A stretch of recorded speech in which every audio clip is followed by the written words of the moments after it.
Olá, pessoal. Nós estamos começando mais um episódio, este é o 7º do nosso podcast Cotidiano e Direito. Nosso objetivo aqui é trazer convidados para discutir questões do direito, mas não só, também sobre o nosso dia a dia, sobre desenvolvimento pessoal, relações de trabalho, tudo que seja aí relacionado ao nosso cotidiano. Os episódios são às terças-feiras, quinzenais, ao meio-dia. Nós transmitimos aqui no Instagram do Cotidiano e Direito ao vivo e depois também fica gravado tanto no Instagram quanto no YouTube. Para quem ainda não nos acompanha lá no YouTube, os episódios estão lá também disponíveis para vocês acompanharem. Eu sou a Maína Hortense, sou advogada de Direito de Família e apresento esse podcast junto com a Clarissa. E vou passar para ela que vai fazer a apresentação do nosso convidado, que hoje é o Gabriel. Olá, pessoal, boa tarde, tudo bem? Obrigada aí pela presença de vocês. Meu nome é Clarissa, sou advogada da área empresarial na Advocacia Rodella e também ministro cursos, workshops na Advoclass Treinamentos e Capacitação Profissional. Hoje, nosso convidado, ele é um convidado de peso, ele possui experiência de 10 anos em consultorias de recursos humanos. Ele atende grandes empresas em todo o Brasil, com soluções em treinamento e desenvolvimento, recrutamento e seleção, e atualmente como consultor de outplacement e carreira.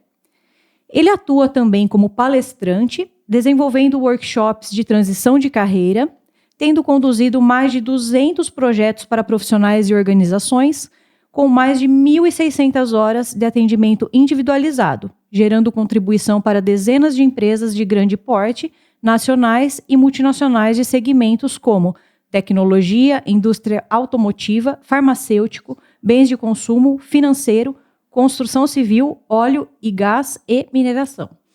Então eu vou passar agora a palavra ao Gabriel para que ele conte aí um pouquinho da trajetória dele. Clarissa, obrigado pela introdução. Maíne, um prazer também estar aqui com você. Muito obrigado pelo convite e também dar as boas-vindas aqui aos ouvintes que estão acompanhando o nosso encontro de hoje. E fiquei muito animado com a ideia de poder tratar de um assunto aqui hoje que é muito pertinente à nossa realidade, tanto dentro do contexto corporativo quanto no contexto de direito, e no contexto de trabalho no geral, que é falar de trabalho remoto, falar do trabalho híbrido, também, é claro, do presencial, que sempre foi o padrão, desde o surgimento aí da internet. E vem sendo questionado por muitos, tem muita discussão sobre esse tema, e até para poder falar um pouquinho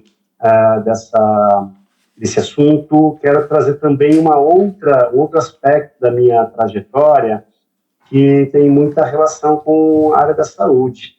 E por que a área da saúde? Porque quando a gente está falando de trabalho remoto, de trabalho híbrido, de trabalho presencial, tem muito da preferência individual de cada um, tem muito do gosto de cada um e do quanto isso também interfere na qualidade de vida dos profissionais. Então, uma vez que a gente está aqui falando também de qualidade de vida, vale dizer que a minha formação inicial não foi na área de negócios. Eu tenho especialização em gestão da inovação, gestão de negócios e pessoas, mas tive a minha formação inicial concluída em 2010, me formei em educação física e tenho também uma especialização na área, em anatomia funcional e clínica, o que é muito curioso para muita gente. Mas eu estou trazendo isso também um pouquinho para poder falar até de bem-estar, autocuidado, que também tem relação com essa temática de hoje. Eu também gosto de dizer que eu sou marido de médica, filho de nutricionista, genro de fisioterapeuta. Então, saúde também está no meu DNA. E eu quero compartilhar um pouquinho desse olhar com vocês hoje. Pessoal, hoje o nosso convidado está à distância, porque ele é de São Paulo. Então, vocês observaram que a gente está com um pouquinho de delay, mas estamos conseguindo aqui fazer o nosso bate-papo normalmente. Aliás, como o nosso tema é justamente o home office e o trabalho à distância, o podcast também pode ser feito dessa forma. Eu sou até suspeita para falar, porque eu gosto muito da modalidade híbrida de trabalho. Então, por isso também que a gente agradece aí ao Gabriel trazer esse tema para nós. E acho que para começar aqui o bate-papo, Gabriel, a gente poderia aí pensar nas tendências do home office pós-pandemia. Como que está essa questão do home office? É bacana você perguntar isso, Maine, porque ontem mesmo eu ministrei uma palestra sobre essa temática. E anteriormente, há alguns meses, ministrei também uma outra palestra falando sobre bem-estar. Então, eu gosto de dizer que esse assunto de agora é quase uma continuação dessa palestra sobre bem-estar, autocuidado. Mas, respondendo aqui a sua pergunta, acho que vale até a gente fazer uma breve recapitulação de acontecimentos, né, dos últimos anos, porque o trabalho remoto em si, ele não é novidade, né? Isso já era discutido em momentos pré-pandêmicos. Já existia ali uma discussão até em alguns momentos acalorada sobre o quanto o trabalho remoto, através da internet, poderia ser relevante para o contexto corporativo, também em diferentes setores, em diferentes contextos.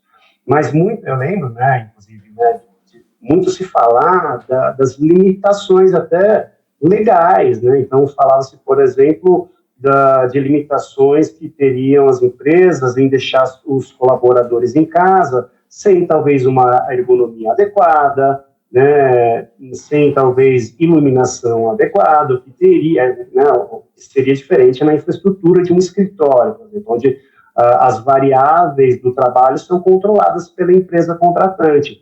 Então, essa discussão acabou caindo por terra quando a pandemia chegou, né? Porque, inevitavelmente, as pessoas tiveram que seguir trabalhando num contexto digital, porque o contexto presencial era uma ameaça, literalmente uma ameaça à vida, que foi muito drástico para muita gente, né? Então, foi um momento muito, muito triste. Hoje a gente tem até certa naturalidade para tratar o tema, mas no auge ali da pandemia, de quarentena, foi um momento realmente que trouxe muita preocupação, não só para o contexto de saúde, mas para o contexto da economia, né? Porque uma vez que a quarentena impedia as pessoas de sair de casa, como é que a gente ia seguir mantendo toda a infraestrutura socioeconômica de pé, né? Então, muito se questionou em relação a isso. Eu mesmo me lembro de olhar na janela de casa, em pleno auge de pandemia, né, pleno auge da quarentena, parecia uma cena de ficção científica, né? Tinha uma pessoa andando na rua, um carro na rua, né? Enfim, tem todo esse contexto. E aí, então, o híbrido, né, o remoto, começou, de fato, a ser uma discussão que segue em voga até hoje, mas vale dizer que quando a gente começou a ter um avanço, né, do enfrentamento do Covid, e a gente começou a ter uma luz no fim do túnel, né, com a chegada das vacinas, né, com o controle do contágio, a gente começou realmente a flertar com a normalidade. Muito se falou sobre o novo normal, que agora já não é mais o novo normal, o antigo normal está voltando a ser o novo normal, né?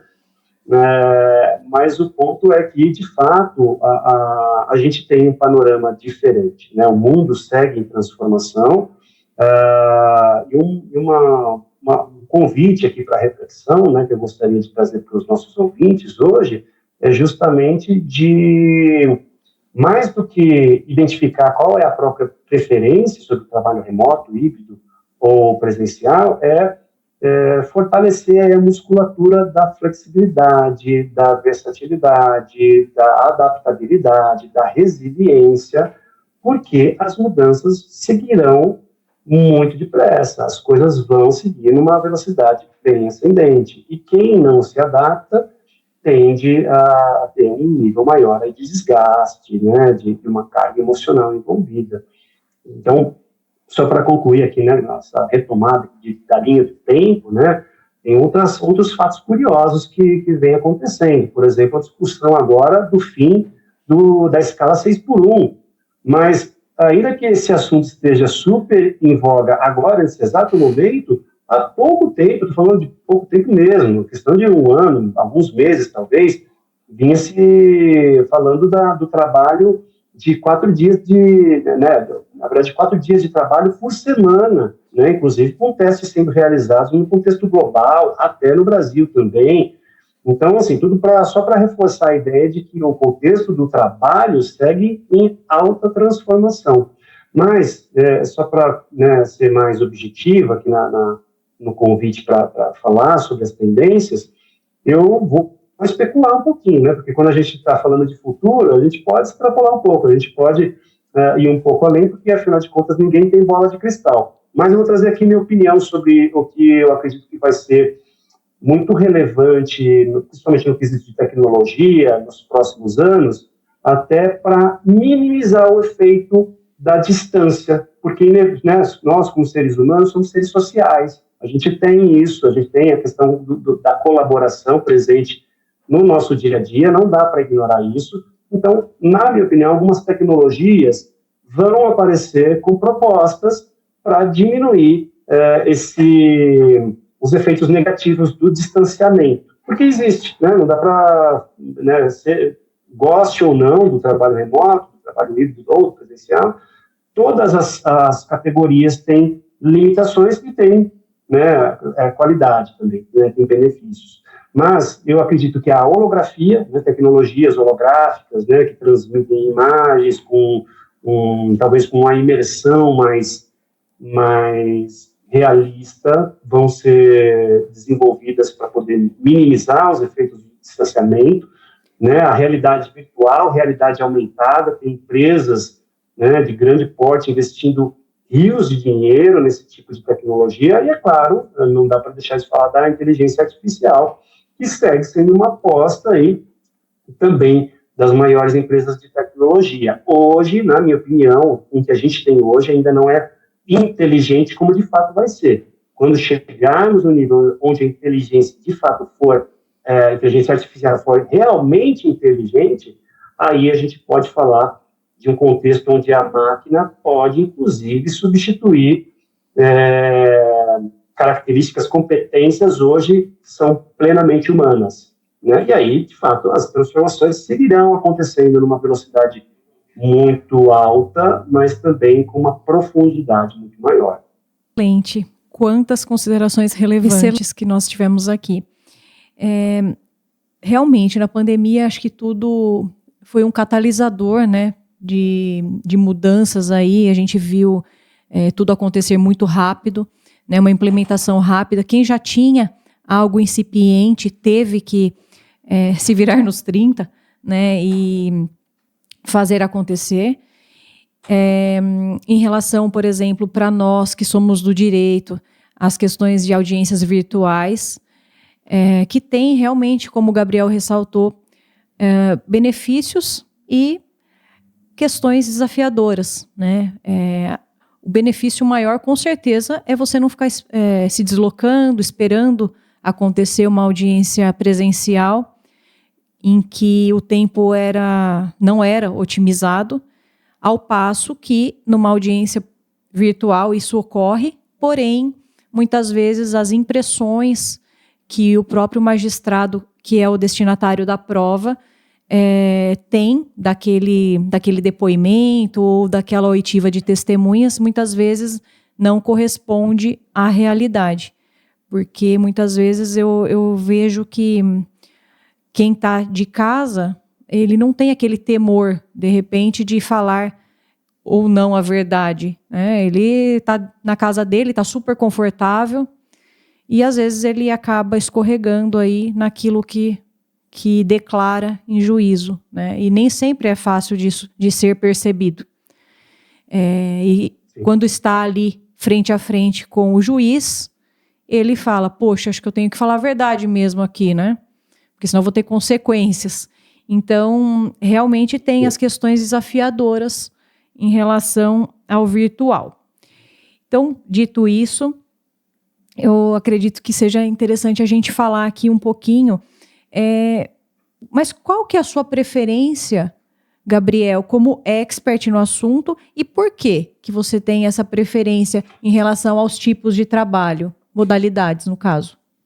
Você sabe, Cláudio, que eu tenho minha preferência, que talvez seja a preferência hoje da maioria, talvez, né? Isso não dá para afirmar com plena certeza, mas a minha preferência hoje é pelo trabalho híbrido, ainda que majoritariamente meu trabalho hoje aconteça de forma remota, né? Ao longo da minha trajetória tive atuação em múltiplos contextos, né? Desde trabalhar em escritório, em horário comercial, tendo um deslocamento comum, né, de metrópole, até viajando muito pelo Brasil inteiro e me deslocando também muito em São Paulo, em outras cidades, pegando muito trânsito. E hoje, né, como eu disse, o meu trabalho está hoje majoritariamente acontecendo no remoto. Conduzo palestras presenciais também, atendimentos presenciais, mas, de fato, o remoto se tornou o padrão. Mas é bacana você perguntar isso, porque até uma coisa que eu costumo fazer, que é importante que eu faça pela natureza do meu trabalho, é trabalhar ativamente no meu autoconhecimento, no meu autodesenvolvimento, algo que eu convido a todos que estão ouvindo, acompanhando o nosso encontro de hoje, a fazer também, mas de uma forma estruturada. Então, em outras palavras, começar a usar mais papel e caneta para desenvolver, na verdade, para fazer um trabalho de mapeamento de competências, de características, de inclinações, né, de aspirações, para poder usar isso ativamente no próprio autodesenvolvimento, na própria trajetória de carreira. Digo isso porque a gente não é ensinado a fazer isso, a gente não é educado a fazer isso. Na escola, quanto mais na faculdade, né, a ser responsável pelo próprio desenvolvimento, pela própria carreira. Então, convido aqui a todos que estão ouvindo, de fato, a começar a refletir sobre isso, começar a fazer um trabalho ativo, né, a ser responsável pelo agente de mudança da própria carreira, do próprio autoconhecimento, autodesenvolvimento. Por isso, uma proposta de exercício aqui para quem se interessar é colocar no papel mesmo, né, para quem já teve experiência nas três frentes, né, presencial, remoto, híbrido, colocar prós e contras, mas pôr no papel mesmo, não faz só de cabeça não. O exercício ganha força, vai se tornar relevante. Então, colocar os prós e os contras numa lista mesmo, né, do trabalho presencial, do trabalho híbrido, do remoto, até para você começar a identificar aquilo que faz sentido para você, e para você conseguir, eventualmente, elaborar estratégias para mitigar os efeitos negativos de qualquer uma das três categorias de trabalho, né, para, eventualmente, você conseguir suprir algumas limitações que são impostas pela natureza desse trabalho. Por exemplo, né, ontem mesmo, né, eu mencionei que ministrei uma palestra sobre o tema, um dos participantes trouxe a seguinte inquietação. Existe aí, um profissional, no caso, trouxe, que, sem expor profissional, né, sem expor detalhes, né, da conversa, mas superficialmente dá para contar, o profissional trouxe que, na pandemia, ele fez uma transição de carreira e começou a atuar numa empresa onde ele não conhecia as pessoas, onde ele não tinha contato físico com novos colaboradores, com novos pares, líderes, né? Então, como é que se constrói uma reputação dentro desse contexto? Como é que se constrói, né, laços colaborativos? Como é que se constrói política dentro desse contexto? Algo que é tão pertinente ao contexto corporativo, né? Que também está, né, a questão do poder, da hierarquia, também está muito, inclusive, presente no contexto do direito, né? Então, mas como é que se constrói isso, né, quando você não está junto? Então, identificar essas inquietações pessoais, isso é muito pessoal, não dá para dizer, enfiar a goela abaixo que agora o remoto é o melhor, que o presencial é o melhor e pronto, acabou. Isso é uma escolha pessoal, mas mais do que isso pessoal, é importante que a gente entenda exatamente o que é o quê, né, para a gente, o que é importante para a gente, né? Então, eu iria por essa linha, né? Então, cada um identificar exatamente aquilo que é importante para si próprio e buscar direcionar a própria carreira, talvez, para o que seja mais favorável. Porque o problema não é a gente, o problema não é o mercado. O problema, muitas vezes, é a combinação de fatores, né? Se a gente entender as nossas características como neutras e o ecossistema como neutro, né, então vale a gente pensar qual é o ecossistema que é mais favorável para o meu para o meu desenvolvimento, para o meu crescimento, para a minha exposição saudável ao mercado de Gabriel, trabalho. muito interessante essas ponderações que você fez sobre a questão de adaptação. Digo isso até porque a maioria dos advogados, inclusive eu, não tínhamos o hábito desse trabalho em home office, mas, de certa forma, no início da pandemia, todos fomos obrigados a isso. E, a partir daí, a gente tem a necessidade de adaptar. Eu adaptei bem, trabalho ainda 2 ou 3 vezes por semana de casa e vou no escritório nos dias que eu agendo o cliente. E você comentou que a sua preferência é pelo regime híbrido. E hoje eu abri uma enquete no Instagram de manhã, justamente perguntando para as pessoas qual regime de trabalho era o preferido. E o híbrido até agora é a escolha da maioria. E que eu vejo como interessante, porque a gente tem o contato social com as pessoas, que é importantíssimo, sem sombra de dúvidas, mas também a gente tem a facilidade e os benefícios de trabalhar de casa alguns dias, poupando um pouco do nosso tempo, talvez trabalhando com uma concentração maior, que eu percebo que eu tenho mais concentração em casa, sozinha, do que quando eu estou no escritório com mais pessoas. Então, é mesmo muito pessoal e de cada um ver qual regime adapta. Mas, por enquanto, a nossa enquete aqui está pelo regime híbrido, assim como você comentou. E, para um pouquinho além disso, nós estamos comentando aqui sobre a adaptação das pessoas, do ponto de vista dos funcionários ou dos autônomos. Mas o que tem sido mais desafiador, que você enxerga como mais desafiador para as empresas, quando elas decidem por qual regime que o funcionário vai trabalhar, se vai ser híbrido, se vai ser home office? Do ponto de vista das empresas, eu percebo que está tendo um pouco do retorno para o presencial. Mas não sei se isso é geral. Como que você que está mais aí dentro dessa situação, como que você tem visto do ponto de vista das empresas? É interessante a gente falar disso também, porque tem muito na mídia hoje que é falada sobre esse movimento do voltar ao presencial. E tem pesquisas, né, em paralelo que estão sendo feitas, né, de forma mais numerosa desde o período dos estágios iniciais da pandemia. Né, e essas pesquisas vêm ganhando um pouquinho mais de robustez agora, até de fundamentação científica mesmo, para dar um embasamento mais estruturado do que talvez nos estudos que eram realizados no começo da pandemia. Mas o mais importante a se dizer é que seguimos sem uma unanimidade sobre o que é melhor, o que é mais adequado. Mas é fato que a maior parte das grandes multinacionais estão hoje, sim, optando por voltar ao trabalho remoto. Inclusive, se vocês me permitirem, até selecionei aqui algumas frases de alguns executivos, grandes executivos no contexto internacional e nacional também, mas falando um pouco, né, das próprias opiniões. Então, posso trazer um pouquinho aqui dessas falas que eu selecionei para a nossa conversa? Sim, claro. Perfeito. Por exemplo, aqui, né, o nosso querido Tim Cook, à frente da Apple, trouxe ali em meados de 2020, 2021, que o seguinte: a empresa, no caso a Apple, a empresa nunca voltará a ser como era. Nós descobrimos que algumas coisas funcionam muito bem virtualmente. Essa foi uma frase do Tim Cook lá atrás. Agora, recentemente, a Apple já está anunciando que o trabalho presencial vai voltar a ser o padrão. O que mudou nesse meio tempo? Né? O que mudou de opinião? Mudou de ideia? O que será que aconteceu?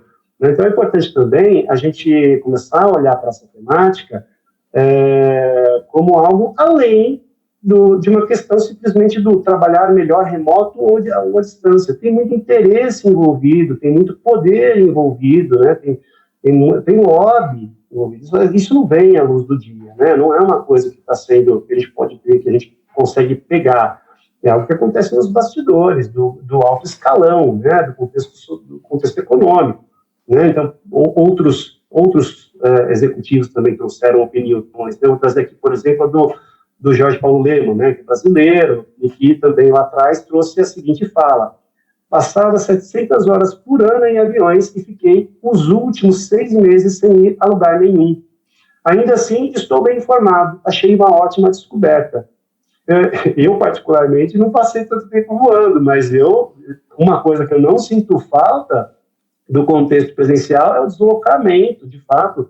Né, teve fases onde eu ficava mais de 3 horas no trânsito, né, e teve momentos onde eu me deslocava com transporte público e era, em alguns momentos, beirava um insalubre, né, pela superlotação do transporte. Isso estou falando em São Paulo, né, nem todos os contextos, nem todo mundo que está ouvindo, né, está em grande metrópole, então passa pela mesma coisa.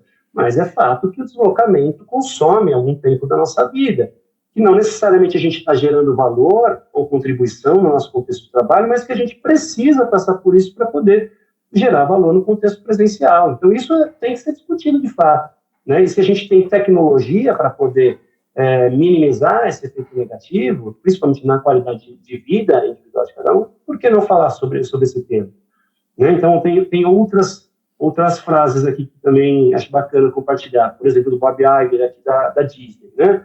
Nada pode substituir a capacidade de se conectar, observar e criar com colegas que estão fisicamente juntos. E aí, eu sempre lembro, quando eu ouço esse tipo de afirmação muito contundente, eu sempre lembro do Cortella, né, que ele sempre traz nas postagens dele uma frase de algum pensador e ele escreve a caneta assim, será? Então, eu trago esse questionamento, será que, de fato, a gente precisa estar presencialmente para poder ter um trabalho criativo, para poder fazer manutenção da cultura, para poder, né, ter realmente gerar valor para o mercado? Eu pergunto, será? Né? Por exemplo, tem aqui também a frase do Pedro Moreira Salles, né, presidente do Conselho de Administração do Itaú Unibanco. A cultura da empresa é construída pelo contato pessoal e não programado.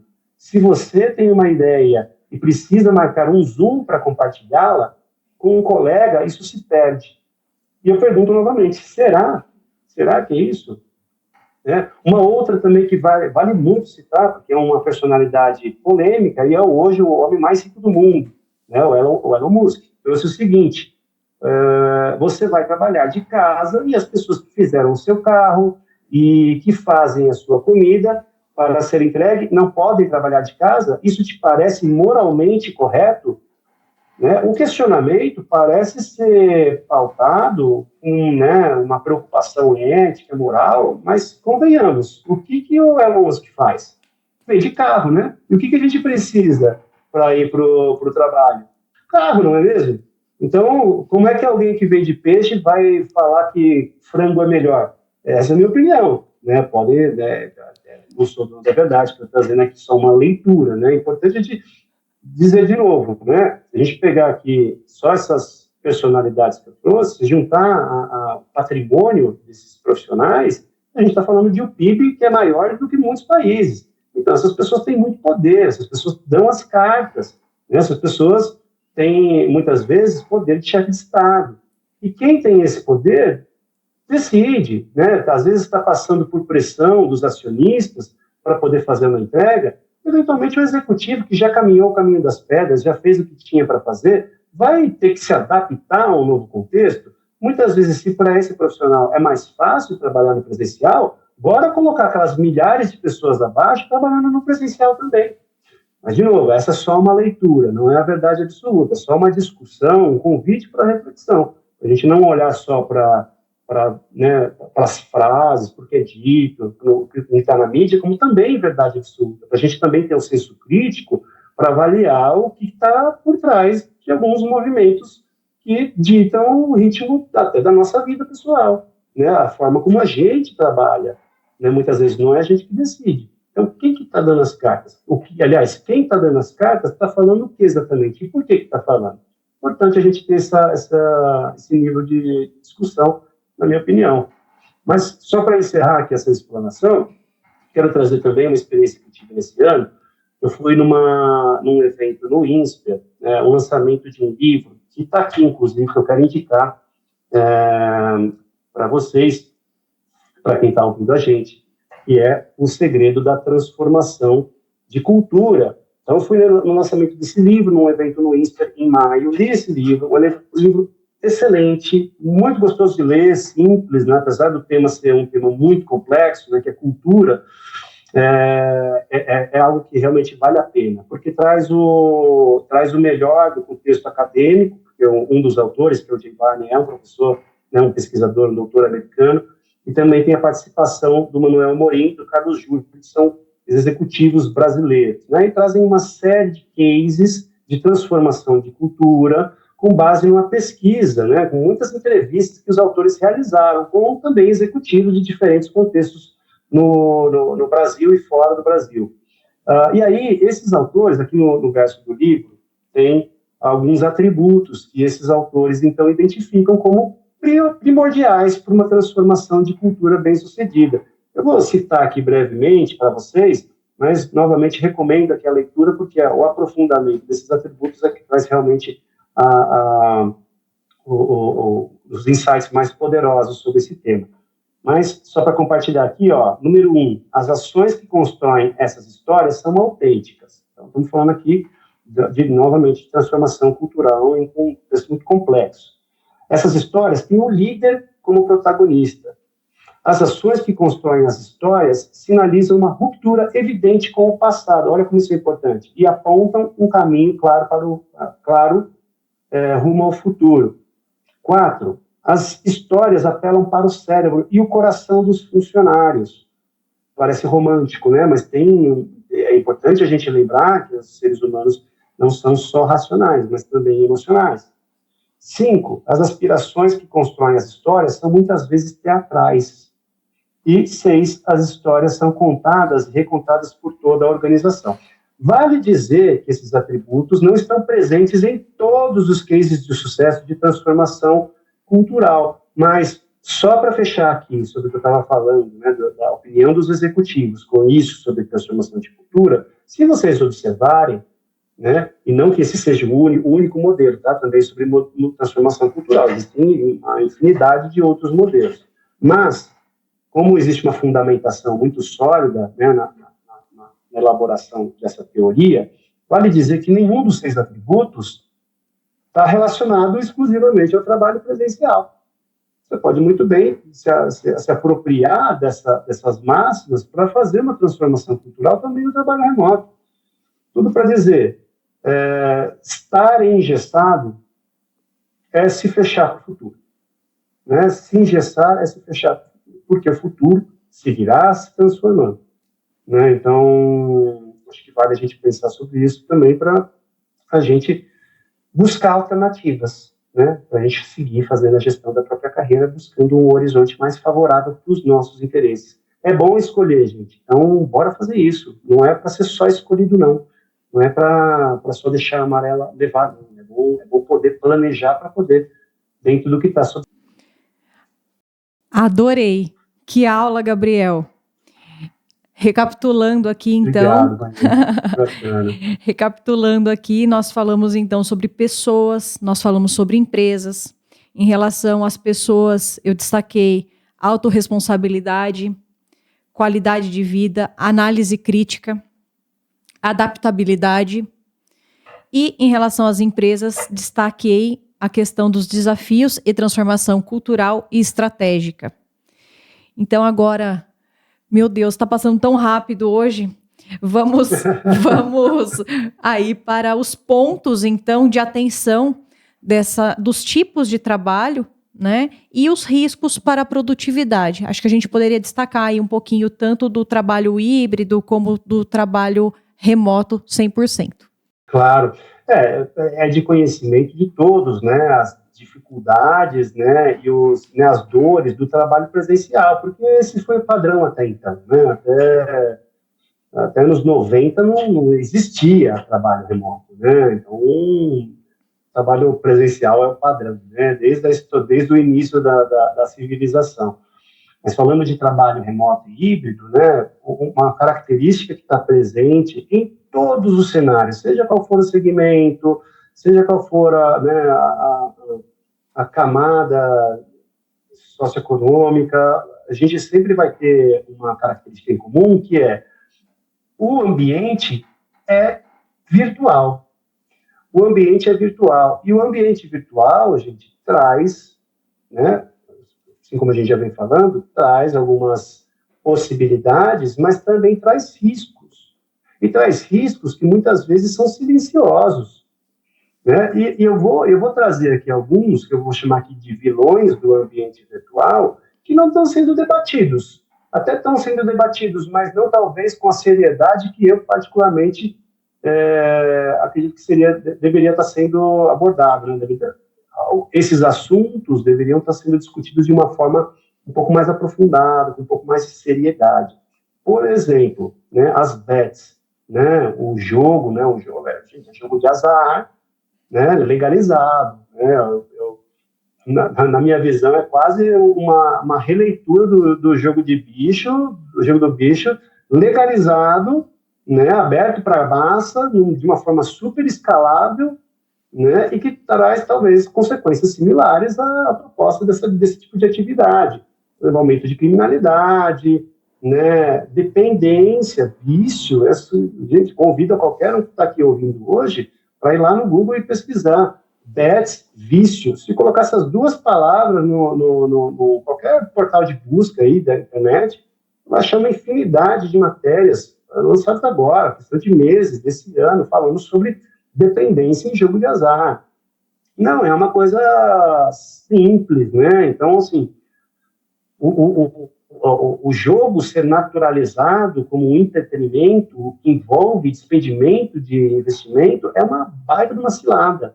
É uma baita de uma cilada. Coloca muita gente, inclusive, em situações vulneráveis, em posições ainda mais delicadas, em posições ainda mais vulneráveis. Então, é importante a gente começar a debater sobre esse tema, porque o PIB não deve ser levado, né, a economia não tem que colocar em risco a saúde da população. Esse é o meu olhar, pelo menos. Então, né, não falando apenas de bets, mas os jogos online também causam dependência, né? Então, quando as pessoas estão num escritório presencialmente, com seus gestores, com seus pares, com seus liderados, as pessoas estão num ambiente onde elas são monitoradas. E mesmo que você, num ambiente virtual, né, está no home office, você está fazendo as suas entregas que são esperadas de você, num período onde você não está sendo visto, monitorado, vigiado, você tem maior liberdade também para explorar esse mundo virtual, às vezes de formas nocivas, né? Então, jogos em excesso, os jogos games em excesso e as bets são um exemplo desse tipo de risco, né? Uma outra coisa também que está muito presente na vida de todos hoje, né?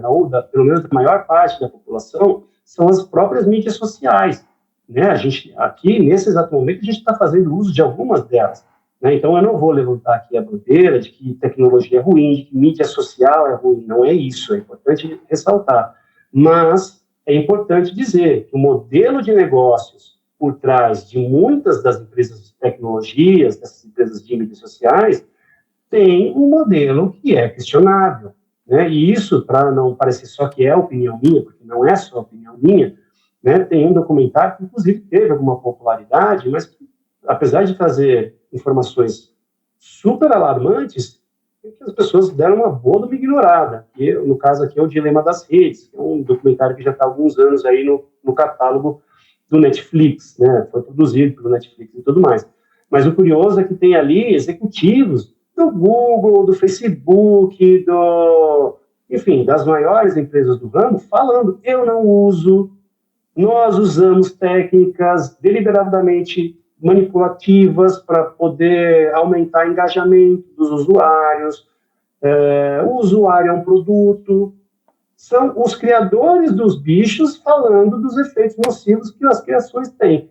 Então, assim, isso não está sendo debatido como deveria estar sendo debatido.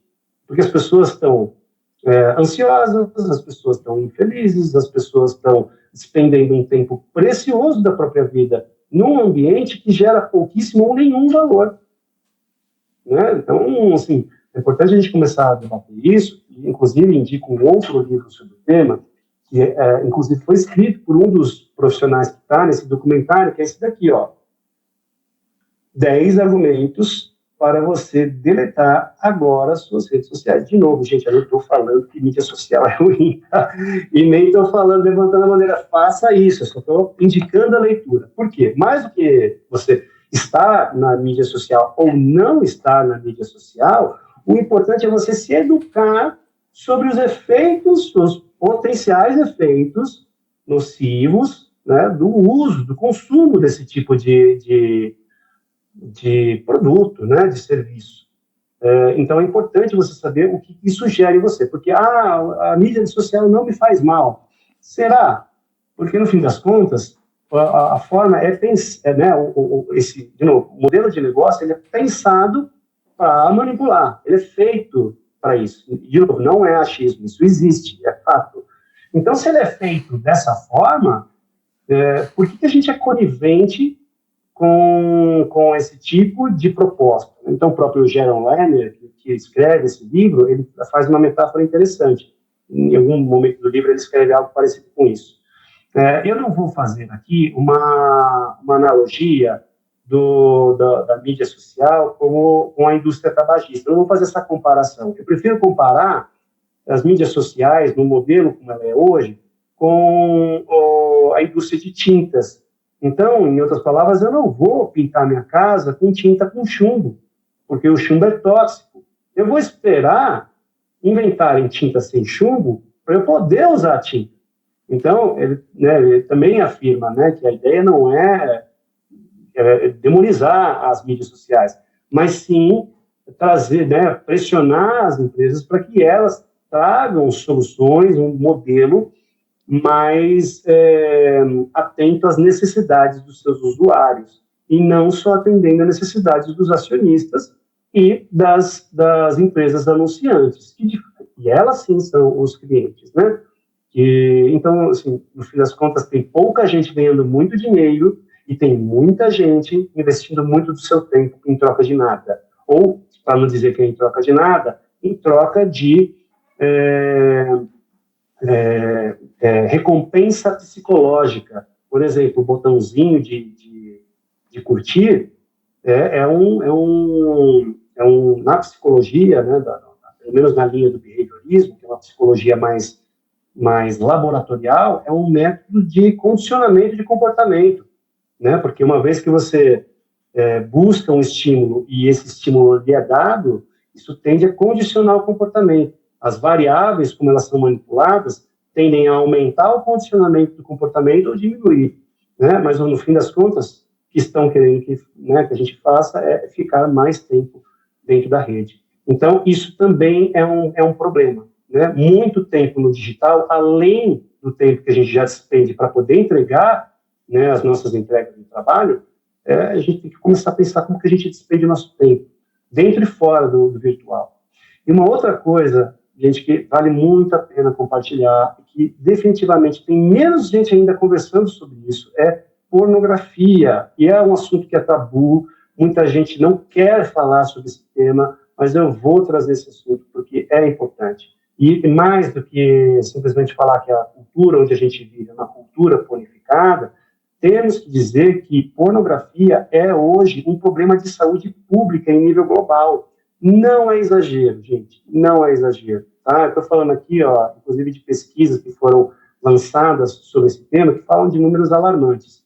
Né? Para citar alguns, tá? 60% dos participantes de uma pesquisa global revelaram que já assistiram pornografia no trabalho. E 70%, olha esse número, 70% da pornografia da internet é consumida durante um horário de trabalho, entre 9 horas da manhã e 5 horas da tarde. E a gente está falando de um mercado que movimenta bilhões de dólares ao ano, e que muitas vezes o fluxo de visitas desses sites, tem um fluxo maior do que algumas mídias sociais, um X, né, do próprio Elon Musk, por exemplo, esse Twitter. Né? Muitos desses sites têm um fluxo muito maior do que algumas mídias sociais. Então, isso é um problema muito sério, E, volto a dizer, se você não conhece o tema, mesmo que isso não seja uma questão para você, eduque-se sobre isso, para você poder também contribuir, espalhar essa mensagem, porque ela tem que ser espalhada. Eu estou falando aqui de um tipo de de ambiente virtual que aumenta, e não estou falando isso de próprio peito, tá? Tem pesquisas científicas que indicam isso que eu estou falando, que eu vou falar agora, mas o consumo de pornografia leva à dependência, o consumo de pornografia tende a aumentar a chance de divórcio, né? Não é achismo, gente, isso é cientificamente comprovado. Estou falando de um consumo que aumenta a ansiedade, solidão, baixa autoestima, depressão. Então, o efeito é nocivo, né? Então, isso tem que ser falado.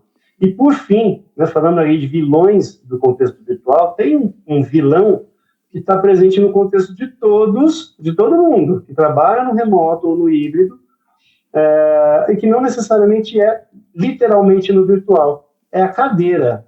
É muito tempo sentado. Gente, ficar muito, parece bobo, né? Mas ficar muito tempo sentado é um problema grave para a saúde, né? Ou pelo menos tende a gerar um problema grave para a saúde no longo prazo.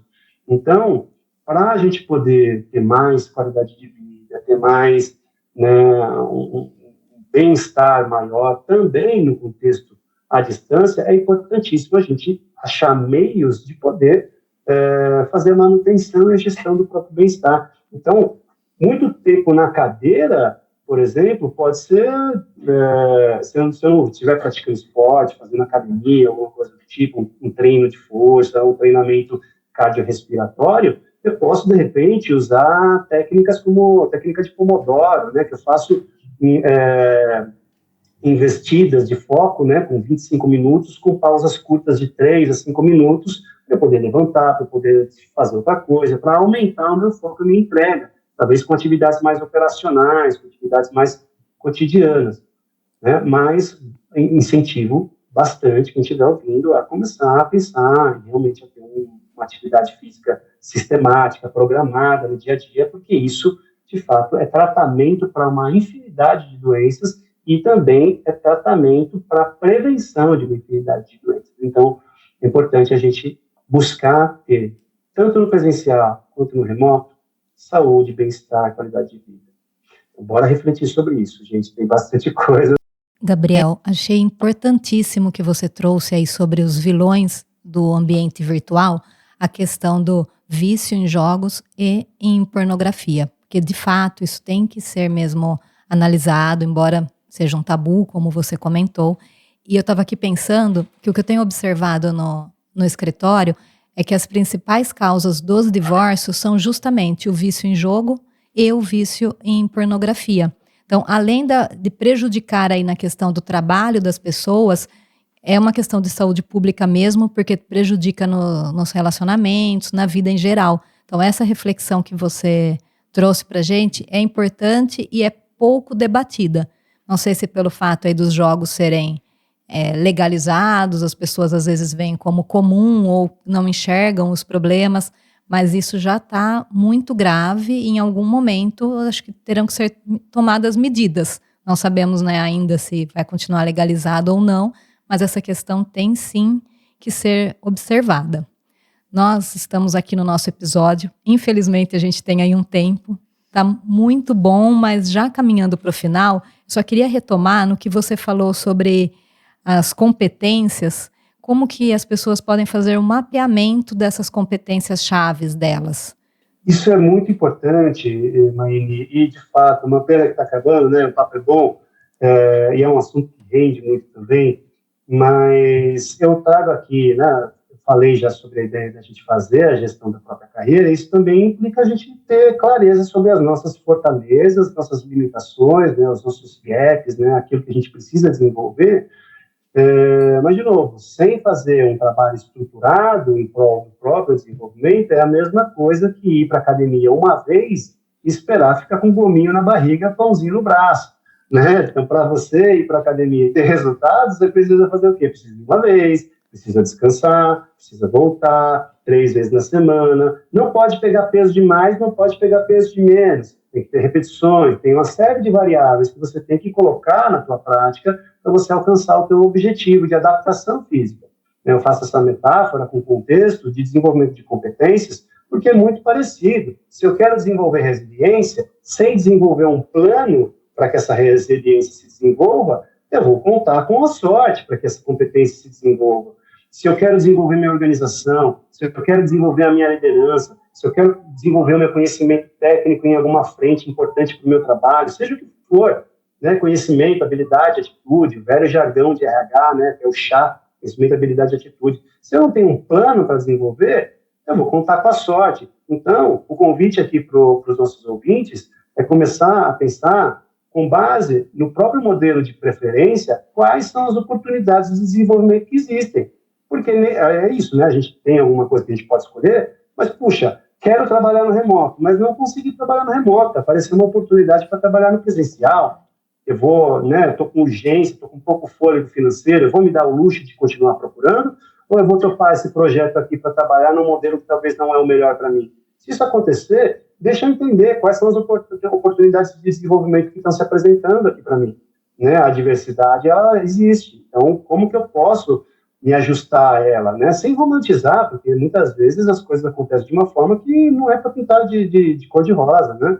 Mas, dentro do que eu posso escolher, o que será escolhido? O que eu realmente vou me responsabilizar? Né? Então, seja qual for o modelo de preferência, lembra de que né, alguma coisa de positivo a gente pode buscar. Né? E se não está bom, o que está no meu alcance para poder fazer isso? Né? Então, volto a citar papel e caneta, coloca no papel, né, fazer um PDI, um plano de desenvolvimento individual. Né? Dá para colocar sim um plano. Ah, mas eu estou fora do mercado, estou buscando voltar para o mercado. Desenvolve assim mesmo. O teu PDI não depende de um empregador. O teu PDI depende de você. Né? O teu plano de desenvolvimento individual depende de você mesmo. Né? Então, qual é a competência que você vai desenvolver, que você sente necessidade de desenvolver para você alcançar os seus objetivos profissionais? Ah, é algo que não está bom e eu quero que fique bom. Beleza, ótimo. Mas e aquilo que você já é bom? E aquilo que você já tem talento? Né? Que você não está pondo energia nisso porque alguém te falou que você tem que ser bom naquilo ou naquilo outro. Pega aquilo que você já é bom, desenvolve aquilo que você já é bom. Né? Volta e meia eu faço também uma metáfora do mundo esportivo, né? Que é o Michael Jordan. O Michael Jordan foi o maior jogador de basquete que se tem notícia na história. Né? Mas ele, por um momento, jogou beisebol. E como jogador profissional de beisebol, ele foi um jogador mediano. Né? Então, é só para trazer aqui essa metáfora, para a gente lembrar de que vale a pena a gente também colocar luz naquilo que a gente já é bom, e não ficar só trabalhando naquilo que não é bom. Ah, mas meu chefe falou que eu tenho que melhorar nisso. Será que você tem que melhorar nisso? Será que você não pode achar meios de, talvez, suprir isso, talvez com um apoio colaborativo, né? Enquanto você coloca foco naquilo que realmente você já é bom, para você tornar algo bom, fazer de algo bom algo excelente, e trabalhar pela excelência, trabalhar por uma entrega relevante, né? Porque trabalhar, gente, eu evito ser romântico, mas eu tenho que dizer, eu sou um otimista e eu vou sempre levantar, né, a bandeira do trabalhar com amor.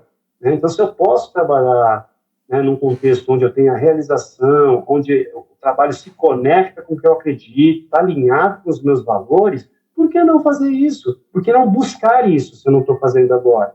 Né? Mas como é que eu vou buscar algo se eu não sei o que exatamente está pelo lado de dentro? Então, se eu vou buscar minha carreira para o lado de fora, é importante começar pelo lado de dentro. Então, eu ter clareza das minhas características, dos meus valores, das minhas inclinações, para eu poder, então, olhar para um horizonte mais favorável, para que eu possa, então, ter uma entrega mais relevante. Essa é o meu pensamento, compartilho isso com vocês, Elias. Está ótimo. E caminhando aqui para o nosso final, gostaria de agradecer mais uma vez a todos vocês que nos acompanham ao vivo, que assistem depois gravado e que também têm nos enviado sugestão de temas que gostariam de ver nos próximos episódios. Se você tem algum tema que gosta, acha que é adequado aqui ao nosso podcast, só nos enviar aí no Instagram, que a gente já está fazendo a agenda de 2025 e pode incluir as sugestões de vocês. Também gostaria de agradecer muito ao Gabriel, que aceitou o convite para vir aqui, trouxe essas reflexões importantes para a gente passar aí essa tarde, aproveitar o feriado, pensar em todas essas questões. E antes de encerrar, Gabriel, você gostaria de complementar com alguma informação? Eu reforço aqui, né, a importância de se ter essa busca, né, pela gestão da própria carreira, mas também aproveito para dar indicação de um outro livro que eu não mencionei aqui na nossa conversa, mas acho que é importante também a leitura pela informação que traz, que é muito, assim, é muito antiga e ao mesmo tempo é muito atual. O livro se chama Nação Dopamina, está aqui inclusive,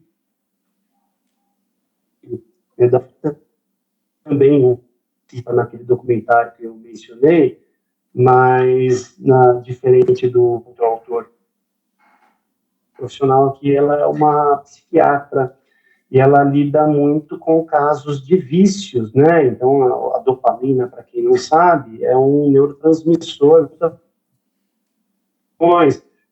ao prazer, né? A nossa recompensa, né? Cerebral. E é importante a gente falar que, no contexto que a gente vive hoje, a gente é inundado com estímulos. Então, é importante a gente começar a olhar para a nossa natureza humana com um pouquinho mais de atenção, também de informação, para a gente saber o que está acontecendo no nosso mundo interior, na nossa saúde mental. Então, eu deixo mais essa dica aí para a gente. Excelente, Gabriel. Quero agradecer imensamente ao nosso convidado pelas valiosas colocações e também para a nossa audiência. Nosso muito obrigada. E agradecer aos nossos patrocinadores, Extintores Brasil e a Master Immigration USA. O nosso próximo episódio será dia 3/12, ao meio-dia. Vem com a gente.